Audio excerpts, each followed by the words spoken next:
तो नमस्कार फ्रेंड्स। तो आज के वीडियो में हम लोग स्टार्ट करेंगे क्लास 10 का चैप्टर 4 जो कि साइंस बुक का रहने वाला है। तो ये पार्ट 1 है और ये कार्बन एवं उसके यौगिक चैप्टर का नाम है। ठीक है, ये नोट्स पढ़कर आप 95% तक बना सकते हैं एग्जाम में। ठीक है, तो एग्जाम की आप लोग ऐसे तैसे कर सकते हैं।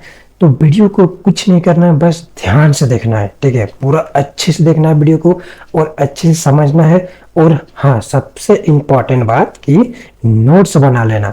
नोट्स बनाना बहुत ही ज़्यादा इम्पोर्टेंट है। ठीक है, क्योंकि एग्जाम के टाइम में नोट्स ही काम देता है, इसलिए नोट्स बनाओ और एग्जाम की ऐसी तैसी करो।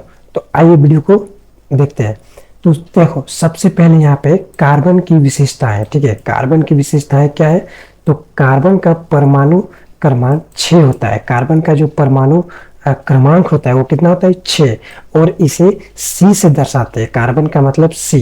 ठीक है, कार्बन की ज्यामिति समचतुष्फलकीय होती है।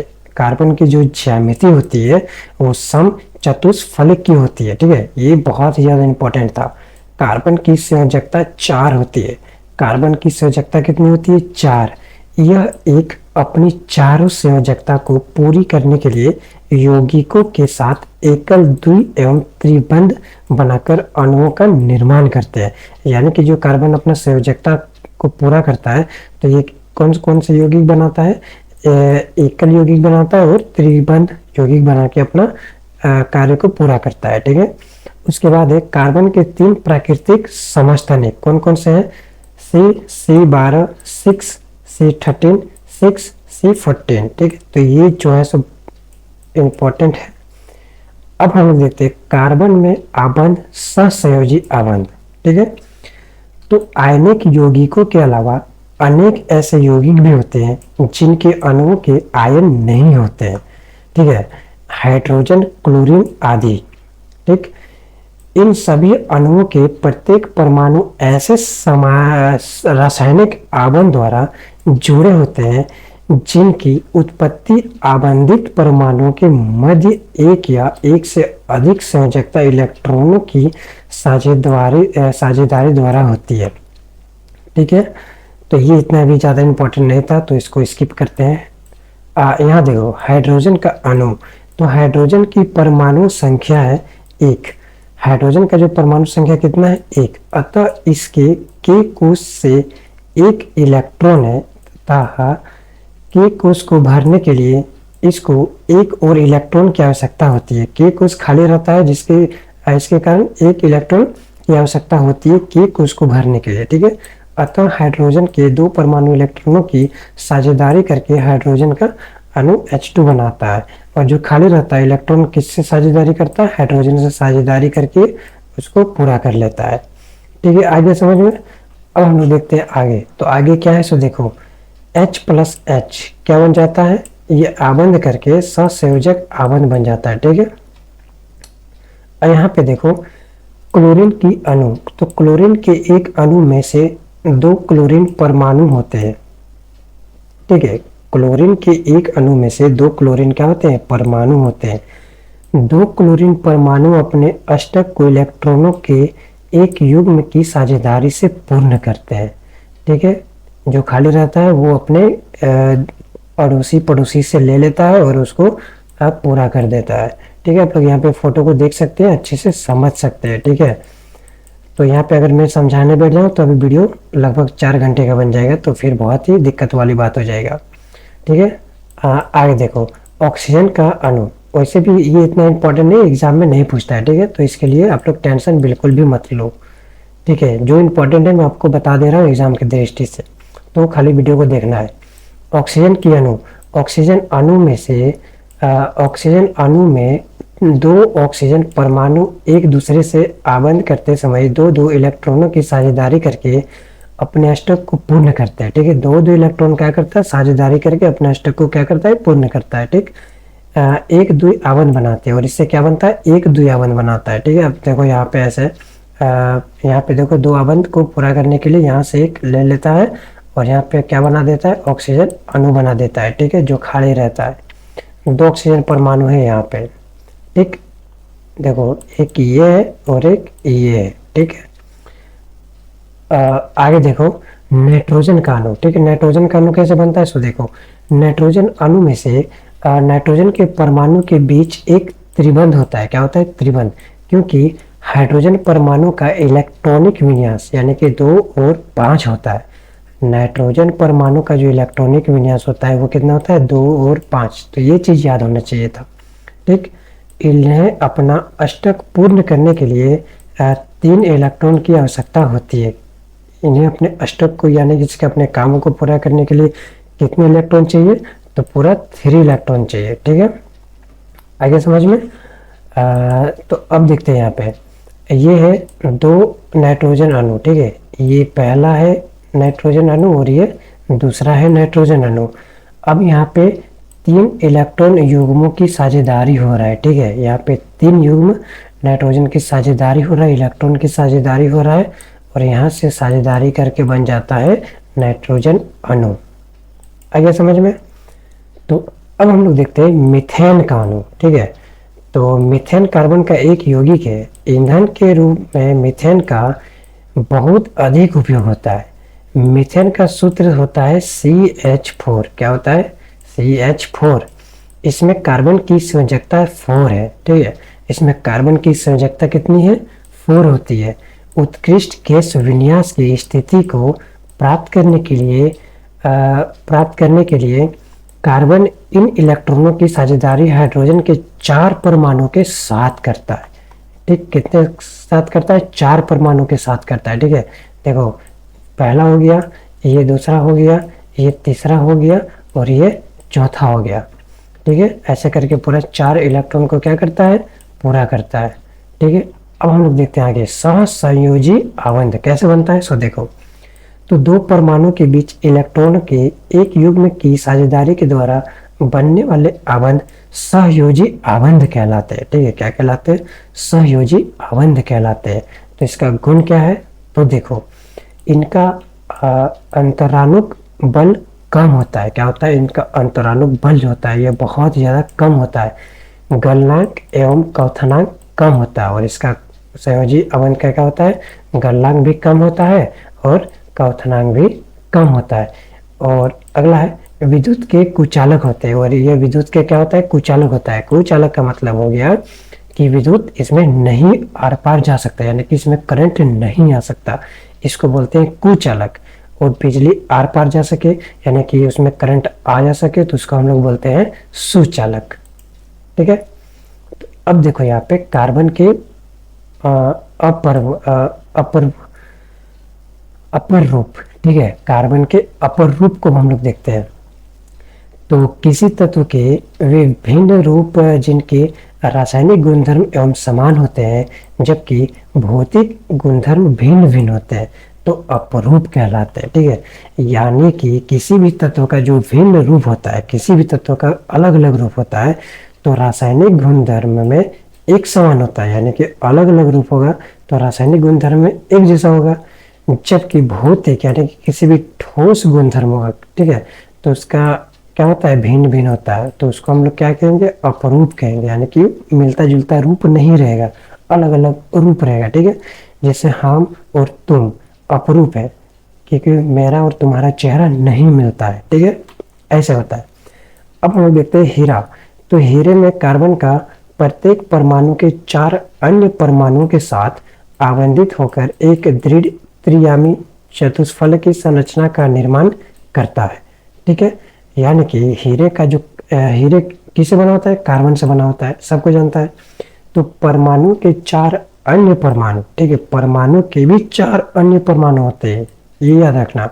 उसके साथ आवंधित होकर, ठीक है, उसके 4 परमाणु के साथ आवंधित होकर क्या होता है, दृढ़ त्रियामी चतुष्फल की संरचना के साथ निर्माण करता है। आप लोग हीरे को देखे होंगे तो ये चतुष्फलिक होता है, ठीक है, मतलब कि बहुत चतुष्फलक होता है, इसका आकार ही होता है चतुष्फलक। कभी हीरे को देख लेना तुम लोग। अब देखो यहाँ पे यह कार्बन का अति शुद्ध रूप है, यह कार्बन का सबसे अति शुद्ध रूप है, ठीक है। यह विद्युत का कुचालक होता है, यानी कि हीरे में जो होता है वो उसमें करंट नहीं जा सकता, यह कुचालक होता है। शुद्ध कार्बन को अत्यधिक उच्च दाब एवं ताप पर उपचारित करके हीरे को संश्लेषित किया जा सकता है। अगर हम लोग उस कार्बन को उच्च ताप पर जलाएंगे, ठीक है, तो उसमें क्या होगा, हीरे को हम लोग संश्लेषित कर सकते हैं। ठीक है, आइए समझ में। अब देखते हैं हम लोग ग्रेफाइट को। तो ग्रेफाइट काले धूसर रंग का मुलायम पदार्थ होता है। आप लोग ग्रेफाइट को कैसे देख सकते हैं, बच्चे का जो पेंसिल देख लीजिए, ठीक है, बच्चे का ये पेंसिल है और ये पेंसिल के यहाँ पे जो उन लोग लिखता है, ये ब्लैक ब्लैक कलर का जो रहता है, ठीक है, ये ब्लैक कलर का रहता है, उसको हम लोग बोलते हैं ग्रेफाइट। तो ग्रेफाइट चिकना एवं फिसलशील पदार्थ होता है, यानी कि फिसलन होता है, वो बहुत ज़्यादा फिसलता है। यह चमकीला पदार्थ होता है। ठीक है, आप लोग देखिएगा उसको ध्यान से, तो वो क्या चमकेगा। ग्रेफाइट विद्युत का सुचालक होता है। इसमें अगर करंट दीजिएगा तो बिजली आर पार हो जाएगा, यानी कि बिजली उसमें जाएगी, यानी कि वो कुचालक है। आगे समझ में। तो ये है फुल, तो ये जो था ग्रेफाइट, ये बहुत ज़्यादा इम्पोर्टेंट था। ठीक है, तो ये चीज़ याद होना चाहिए था। अब हम देखते हैं फुलरिन को। तो फुलरिन क्या है, तो फुलरिन की संरचना एक फुटबॉल की तरह होती है। इसकी संरचना कैसे होती है, फुटबॉल की तरह, यानी कि गोल गोल। अमेरिका के प्रसिद्ध वास्तुकार बकीम सटर फुलर के नाम पर इसका नाम फुलरिन रखा गया था। ठीक है, कौन सा था, बकीमन सटर फुलर इसका नाम था। फुलरिन गोल गुंबद के समान लगते हैं।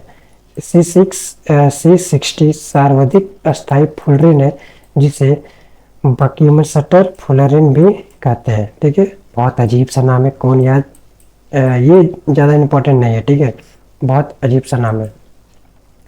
तो अब देखो यहाँ पे ये संतृप्त यौगिक है। क्या है, संतृप्त यौगिक। तो कार्बन परमाणु के बीच केवल एक आवन से जुड़े कार्बन के यौगिक संतृप्त यौगिक कहलाते हैं। यानी कि कार्बन परमाणु के बीच केवल एक आवन, ठीक है, ध्यान से समझो दोस्तों, यहाँ पे बहुत ध्यान से समझो। कार्बन परमाणु के बीच केवल एक आवन से जुड़े कार्बन के यौगिक संतृप्त यौगिक कहलाते हैं। ठीक है, अब देखो यहाँ पे असंतृप्त यौगिक। तो असंतृप्त यौगिक क्या है, द्विबंध अथवा त्रिबंध वाले कार्बन के यौगिक असंतृप्त यौगिक कहलाता है। क्या कहलाता है, असंतृप्त यौगिक कहलाता है। अब हम देखते हैं हाइड्रोकार्बन को। तो कार्बन तथा हाइड्रोजन से बने यौगिक हाइड्रोकार्बन कहलाते हैं। हाइड्रोकार्बन दो चीज से बना होता है, एक होता है कार्बन और एक होता है हाइड्रोजन। ठीक है, जैसे कि CH4, C2H6, C2H4, ऐसे आप लोग देख सकते हैं उदाहरण। ठीक है, अब हम लोग देखते हैं IUPAC। ठीक है, IUPAC इसका एक पद्धति है। तो कौन सा ये पद्धति है, आइए देखते हैं। तो IUPAC का पूरा नाम होता है international union pair of applied chemistry. इसको हिंदी से अगर हम लोग ट्रांसलेट करेंगे तो बोलेंगे अंतर्राष्ट्रीय विशुद्ध और अल्पयुक्त रसायन संघ। ठीक है, इस पद्धति के अनुसार सभी कार्बनिक यौगिक का नामकरण किया जा सकता है। यानी कि जितने भी कार्बनिक यौगिक है उसका नामकरण हम लोग इसी के कारण देते हैं। ठीक है, यही एक कंपनी के द्वारा दिया जाता है। इस पद्धति के अनुसार कुछ सरल कार्बनिक यौगिक जैसे एल्केन, एल्कीन, एल्काइन नामकरण निम्नानुसार किया जाता है। ठीक है, इसका नाम हम लोग यही दिया था, ये कंपनी दिया था। ठीक है, तो ये चीज़ याद हो जाना चाहिए। अब हम देखते हैं कि हाइड्रोकार्बन के नामकरण में कार्बनिक यौगिक के अणु में उपस्थित कार्बन परमाणु की संख्या के आधार पर उसका पूर्वलगन किया जाता है। अब हम लोग देखते हैं कि अणु में उपस्थित बंध के आधार पर उसका अनुलगन लिखा जाता है। ठीक है, अणु के उपस्थित रहेगा, उसका बंध के आधार पर क्या लिखेंगे हम लोग, अनुलगन लिखा जाता है। उसके बाद है पूर्वलगन व अनुलगन को जोड़कर हाइड्रोकार्बन का पूरा नाम लिखा जाता है। और पूर्वलगन और अनुलगन को जोड़ के हम लोग क्या करेंगे, हाइड्रोकार्बन का पूरा नाम लिख देंगे। ठीक है, अब देखो यहाँ पे ध्यान से इसको देखना। ठीक है, तो आप लोग नोट्स बना लीजिए दोस्तों, नोट्स बहुत ही ज़्यादा इंपॉर्टेंट है, विश्वास करो। ठीक है, पूर्व लग्न का निर्धारण। तो पूर्व लग्न का निर्धारण कैसे होता है, सो देखो। सबसे पहला है अणु में कार्बन परमाणु की संख्या। अणु में कार्बन परमाणु की संख्या यहाँ पे दिया हुआ है। ठीक, उसके बाद है पूर्व लग्न। पूर्व लग्न तो C1 का मतलब हो गया मैथ, C2 का मतलब हो गया एथ, तो इसको ऐसे ही याद करते हैं, ठीक है, ऐसे meth, eth, prop, but, pent, hex, hept, oct, non, dec, यानी कि ऐसे है C1, C2, C3, C4, C5, C6, C7, C8, C9 और C10। इसको ऐसा आप लोग याद कर लेना क्योंकि ये एग्जाम में पूछ सकता है, बहुत ज़्यादा इंपॉर्टेंट था। ठीक, अनुलग्न का निर्धारण। अब इसका निर्धारण कैसे करते हैं, सो देखो, अणु में कार्बन के मध्य बंध का प्रकार, तो अनुलग्न यहाँ पे दिया हुआ है और यहाँ पे प्रकार दिया हुआ है, तो क्या है, सो पहला नंबर में देखो एल्केन श्रेणी एकल बंध, तो ये एल्केन श्रेणी है, ठीक है, ये हम लोग बोलेंगे एन। एल्किन श्रेणी ऐसा होता है, यानी कि इसको हम लोग बोलेंगे इन। एल्काइन श्रेणी में ऐसे होता है, ठीक है, तो इसको हम लोग बोलेंगे आइन। आइए समझ में। अब हम लोग यहाँ पे देखेंगे एल्केन का नामकरण, तो एल्केन का नामकरण कैसे पड़ा, इस श्रेणी के यौगिक के सामान्य सूत्र CnH2n+2 होता है तथा इन्हें संतृप्त विलयन के पैराफिक्स भी कहते हैं। संतृप्त विलयन को क्या कहेंगे, पैराफिक्स भी हम लोग कहते हैं, ठीक है, तो ये चीज़ बहुत ही ज़्यादा इंपॉर्टेंट था। नामकरण के नियम, तो नामकरण के नियम को हम लोग आइए ध्यान से समझते हैं, ठीक है, आप लोग नोट्स बनाइए, वीडियो को पॉज कर करके, कोई दिक्कत नहीं है। अब देखो यहाँ पे सर्वाधिक लंबी श्रृंखला का चयन किया जाता है, सर्वाधिक सबसे लंबी श्रृंखला का क्या किया जाता है, चयन किया जाता है, उसको चुना जाता है। मुख्य श्रृंखला के बाहर रहे समूह को प्रतिस्थायी कहते हैं, ठीक है, और मुख्य श्रृंखला जो बाहर रहते हैं उसको हम लोग क्या कहेंगे, प्रतिस्थायी। दूसरा नंबर में है यदि दो या दो से अधिक समान लंबाई की सर्वाधिक लंबाई श्रृंखलाएं हो तो अधिक प्रतिस्थायी युक्त श्रृंखला का चयन किया जाता है। क्या किया जाता है, चयन किया जाता है। अगला है नाम लिखते समय प्रतिस्पर्धियों का नाम सबसे पहले लिखा जाता है एवं उसके पूर्व लग्न का प्रयोग करते हुए अंग्रेजी वर्णमाला के क्रम में लिखते हैं, ठीक है, अंग्रेजी वर्णमाला के क्रम में लिखते हैं, ठीक है, वरना फिर समझना बहुत ज़्यादा दिक्कत हो जाता है हम लोग के लिए। अगला है प्रतिस्पर्धियों का अंकन, तो इसका अंकन कैसे किया जाता है, सो देखो, ठीक है, यहाँ पे नज़र आप लोग गड़ाए रखना, इधर उधर नज़र भटकाएगा तो फिर पक्का कहीं ना कहीं छूटेगा, समझ में नहीं आएगा, ठीक है। तो यहाँ पे देखो कि प्रतिस्पर्धियों को कम अंक दिए जाते हैं यदि दो प्रतिस्पर्धियों को समान अंक मिल रहे हो तो अंग्रेजी वर्णमाला में पहले आने वाले प्रतिस्पर्धी को अंक कम कर दिया जाएगा, ठीक है। तो ये चीज़ उतना इम्पोर्टेंट नहीं है दोस्तों, इसीलिए मैं इसे क्या बोल रहे हैं, इसको स्किप कर रहे हैं क्योंकि ये इतना भी ज़्यादा इम्पोर्टेंट नहीं है, ठीक है। जो इम्पोर्टेंट है मैं उसको आप लोग पढ़ा रहा हूँ। कुछ महत्वपूर्ण प्रतिस्पर्धा ये भी इतना जो कि इम्पोर्टेंट नहीं है, बट आप लोग एग्ज़ाम की तैयारी करते हैं उसके चलते आप लोग नोट्स बना लीजिए पूरा, ठीक है, कहीं भी छोड़िए मत। और उसके बाद है कार्बन तथा हाइड्रोजन एवं संतृप्त यौगिक के सूत्र संरचना, तो यहाँ पे सूत्र और संरचना सब कुछ दिया हुआ है, तो आप लोग स्क्रीनशॉट भी ले सकते हैं, ठीक। एल्किन का नामकरण, तो ये नामकरण सब इम्पोर्टेंट नहीं है, बट मैंने लिख दिया था कि कहीं आपके एग्जाम में ना आ जाए, तो नामकरण के नियम भी यहाँ पे दिए हुए हैं, इसके उदाहरण भी यहाँ पे ऐसे दिए हुए हैं, ठीक है। अब हम लोग देखते हैं यहाँ पे लास्ट में क्या था, एल्काइन का नामकरण भी यहाँ पे दिया हुआ है, नामकरण का नियम भी दिया हुआ है, तो आप लोग स्क्रीनशॉट ले लीजिए ऐसे, ठीक है, स्क्रीनशॉट ले लीजिए फटाफट। और हम लोग अब मिलते हैं नेक्स्ट वीडियो में, ठीक है। अब इसका मैं कोशिश करूँगा कि इसका आंसर क्वेश्चन जल्द से जल्द अपलोड हो जाए, ठीक है। तो मिलते हैं नेक्स्ट वीडियो में, तब तक के लिए धन्यवाद।